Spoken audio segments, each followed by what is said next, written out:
CV do's and don'ts. In this video, we're going to share with you some of the do's and don'ts that you need to consider while writing your CV.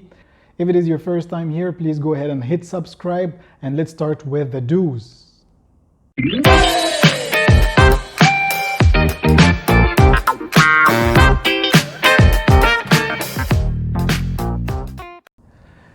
The very first thing that you need to do is to keep it 2 pages. A lot of us try to make it even 1 page, but it ends up very crowded and it's not easy, comfortable to read. Unless you are an executive with 30 years of experience, you can jump into 3 pages. Number 2 is choosing the right font. Those fonts over here are the best to use for CV writing.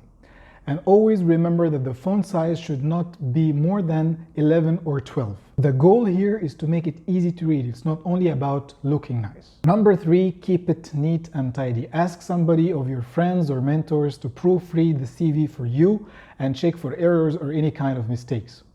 Always make sure that there are plenty of balanced white spaces because it makes it more comfortable to read. This sample over here was shared by Harvard University in a study to show you how spacing is going to make your CV look much better. Now let's focus on the don'ts. The first don't is don't tell a lie. Including even white lies, as we call them, is a huge error. Now hiring managers are more diligent than ever and your lie might come back and haunt you. Don't add fluff. Always ask yourself, is this going to help me in any way to get the job?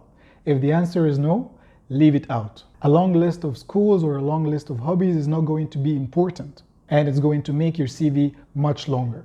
Do not explain gaps. You're not going to have enough space to do so in your CV, and the right time to do this is always during the interview.